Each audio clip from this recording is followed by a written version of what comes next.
The seat also features a reading light, an outlet, a USB port,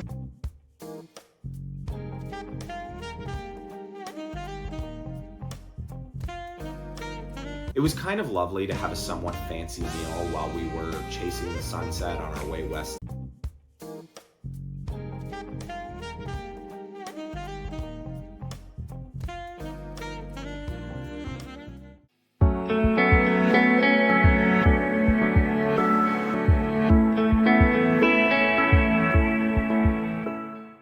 Hello and welcome to another episode of MANTAR, and it's time that we did another travel themed episode. Before we get into it, please remember to hit that like button, share the video, subscribe to this channel, leave a comment, ring the little notification bell. It all helps. It gets the algorithm to push these videos out.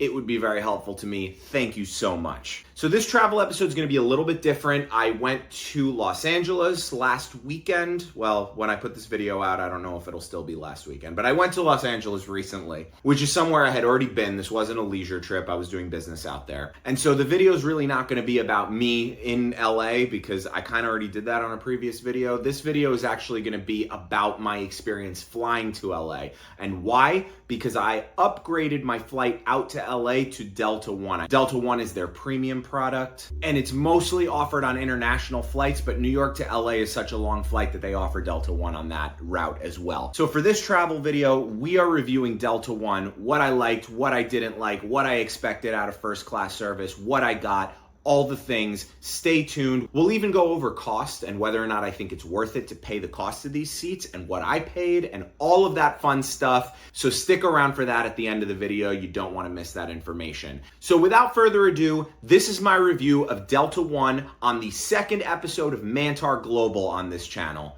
Here we go.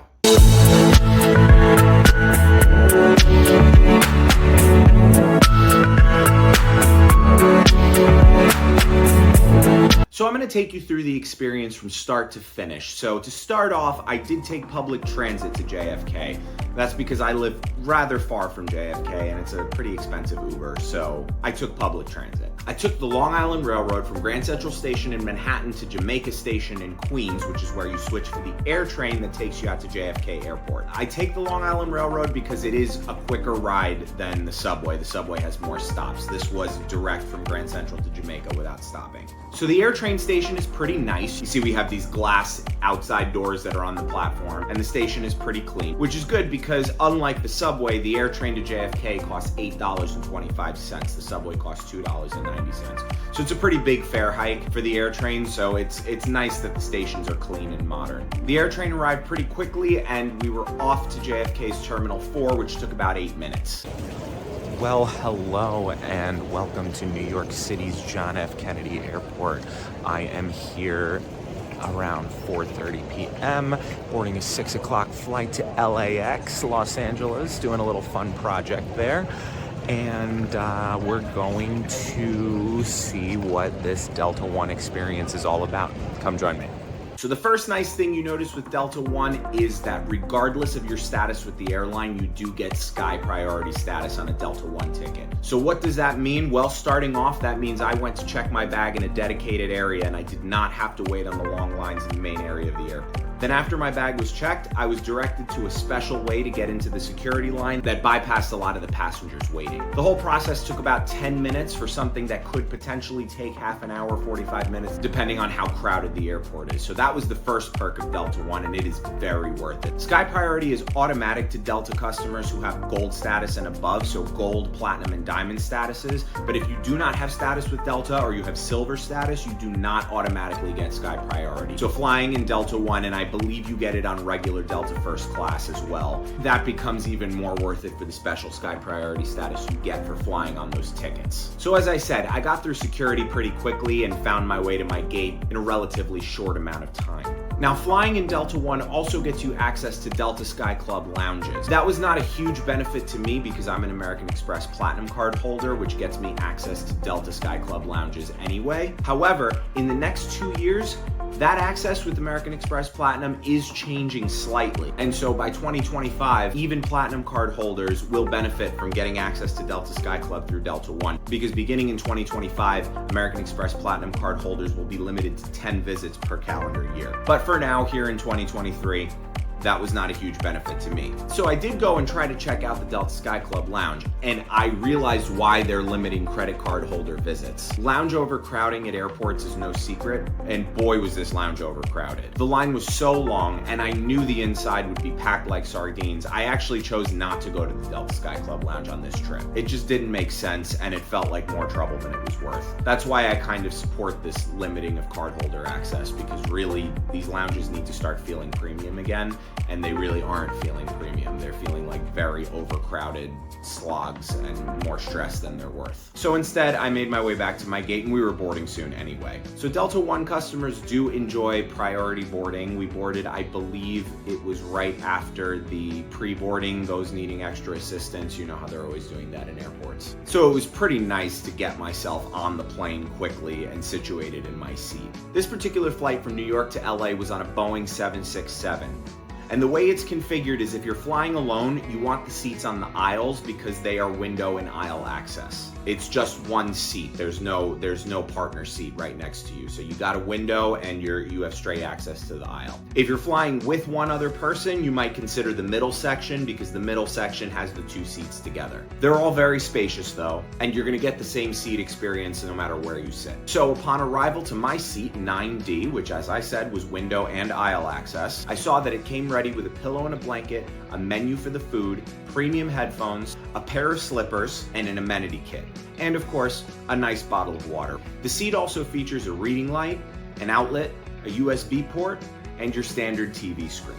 As you can see, there was plenty of leg room for me to stretch my legs out all the way, and that's obviously because the seat converts to a lie-flat bed. So obviously I was going to be able to stretch my legs straight out when the seat was upright. I did notice though that as the legs went forward further, the amount of space got a little bit smaller, and my legs did start to feel a little bit cramped, particularly down towards my feet. It's a total first world problem from someone traveling in first class, but it is worth noting. So before we even pushed back from the gate, the flight attendants in our cabin, which were lovely by the way, came around offering either a glass of champagne or some orange juice, or I guess potentially you could mix them and make a mimosa, I don't know. As many who watch the channel are aware, I don't drink, so it was an OJ for me. They also came around to take our dinner order, which I'll talk a little bit more about later on.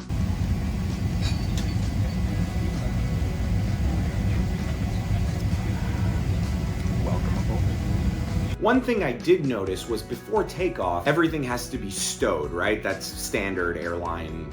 Every airline does that. And they gave us so much in terms of amenities, pillow and blanket, all of that stuff, that I was having trouble figuring out where to store everything, because we couldn't really even have anything on the side table thing that, you know, the glorified armrest on the side that houses our little tray table and everything.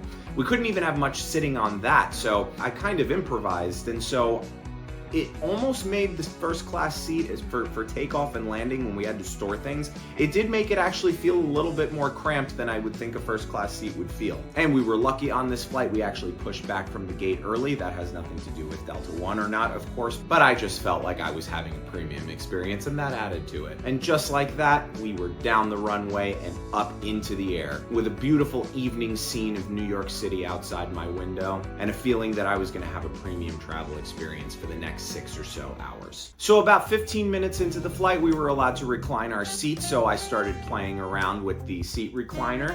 As you can see, I was messing with it a little bit up at the beginning, but you get the idea. It does lie entirely flat. Shortly thereafter, the flight attendants started coming around to offer a hot towel service, which was just a lovely touch of this experience. Some people might think that it's a little bit weird, but a hot towel is just a really nice thing right up front. I took a quick look at my amenity kit, which featured a cute little Delta pink pen, bamboo wooden toothbrush, and some toothpaste. Although I have to be honest with you, I don't think I would ever brush my teeth with airplane water. That's just me. But it was a nice gesture. There was a little bottle of hand cream and a little bottle of lip balm. There was a set of earplugs, and there was a cute little eye mask for sleeping, which I typically just wouldn't use those anyway, but it was nice, and it was kind of made out of the same material as the bag that the Amenity kit came in, so it looked nice and fancy. Soon after that, they came around and they put down nice little linen tablecloths on our tray tables because the meal service was about to start. The first thing they came around offering was a little bowl of mixed nuts and a beverage of our choice. Again, I don't drink. I opted for the cranberry juice, which was honestly more like a cranberry juice cocktail, and it was very sugary, and I should have just gone with a water or a seltzer or something, but there you have it. Shortly after that, the main meal came, and it came with the little appetizer salad and the main course and the dinner roll on the same plate. I've had experiences before where the appetizers come first and then the main dish comes, but this was all served together. Nothing about that bothered me. So in terms of the meal choices, everyone was served the appetizer, which was the Mexican shrimp cocktail, and the salad, which was the Gotham greens with yellow beets, goat cheese, sunflower seeds, and a balsamic vinaigrette. Everyone was also served the Parker House roll. There were other choices if you pre-ordered. There was the warm turkey melt and the rigatoni, but those two options had to be pre-ordered at least 24 hours before the flight took off. If you were ordering from the menu on the flight, you were limited to those first three. And I went with the braised short rib with mashed potatoes, green beans, and carrots. Funny enough, they had actually run out of the vegetarian option by the time they got to my row, which of course, it's LA. And the gentleman sitting across the aisle from me actually did not want any of the meat options and asked if he could have a plate full of appetizers, and I said he could double up on the shrimp thing if he wanted because I didn't want my shrimp. So that actually worked out nicely for him. So my plate would have actually had one additional item. It would have had the shrimp thing on it, but I don't eat shrimp, so it went somewhere that was more useful. So now time to go ahead and taste our meal.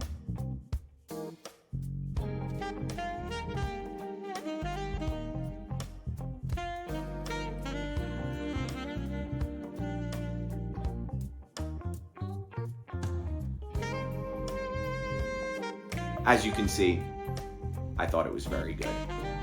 Is it 5-star restaurant quality? No, it's not.